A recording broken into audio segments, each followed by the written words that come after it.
ఈరోజు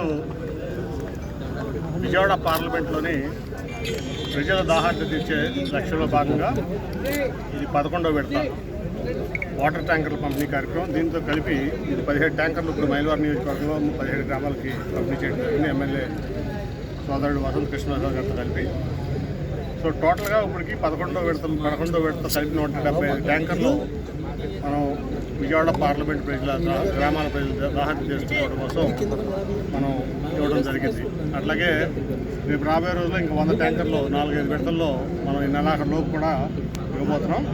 ఇలా ముఖ్యంగా ఇప్పుడు ఈ 17తో కలుపుకొని వసంత కృష్ణప్రసాద్ గారి కోరిక మేరకు అట్లాగే ఆయన సహకారంతో 60 వాటర్ ట్యాంకర్లు 60 గ్రామాలకు ఇక్కడ ఇచ్చాం, ఇంక్లూడింగ్ కొండపల్లి మున్సిపాలిటీ. దాంతో కలిపి ఇవ్వడం జరిగింది. అట్లా కొన్ని కొండపల్లి మున్సిపాలిటీ ట్రాక్టర్లు కూడా ఇవ్వడం జరిగింది. క్రాంతి.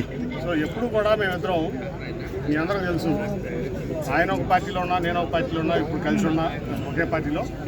ఎప్పుడు కూడా ఈ మాకు ఓటేసిన ఈ ప్రాంత ప్రజల కోసమే కష్టపడ్డాం.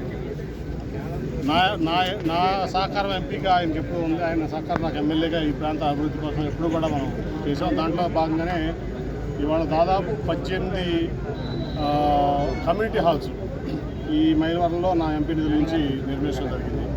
అట్లాగే ఆయన మరి కొండపల్లి బొమ్మల్లో మనం బాగా ఇనిషియేటివ్ తీసుకోవాలన్నప్పుడు ఆయన సహకారంతో మరి 17 వర్క్షాప్లు, అట్లాగే బ్రహ్మాండమైన ఒక ఫెసిలిటీ మనం బాగా పురాతనమై మళ్ళీ మర్చిపోతున్నారు కొండపల్లి బొమ్మలో, ఆ కళ కూడా ఎక్స్టెంట్ అయిపోతుందని చెప్పి ఆయన యొక్క సహకారంతో మరి దాదాపు మొన్న చూసాం 4 కోట్ల రూపాయలు కేంద్ర ప్రభుత్వ నిధులు కానీ, నా ఎంపీ నిధుల నుంచి కానీ బ్రహ్మాండమైన ఫెసిలిటీ కొండపల్లి బొమ్మలకు ఇచ్చాం. అలాగే అనేక కార్యక్రమాలు ఆయన ఒక ఎమ్మెల్యేగా ముఖ్యమంత్రి గారి దగ్గర ఆయన పలుకుబడి ఉపయోగించి ఈ ప్రాంతం కోసం కష్టపడ్డారు. అట్లాగే నా దగ్గరికి వచ్చి ఎప్పటికప్పుడు ఏది కావాలన్నా కూడా నేను కూడా అదేవిధంగా మైలవరం అభివృద్ధి ధ్యేయంగా ఆయనతో కలిసి పనిచేసాం. ఇప్పుడు మేమిద్దరం ఒకే పార్టీలో కలిసి పనిచేయడం చాలా ఆనందంగా ఉంది. అట్లాగే ఇక ముందు కూడా మా ఎజెండా ఏం లేదు, ఈ మైలవరం అభివృద్ధి మా ఎజెండా. నాకు పార్లమెంట్ అభివృద్ధితో పాటు ఆయనకి నాకు కలిసి మైలవరం అభివృద్ధి ఎజెండాకి పనిచేస్తాం.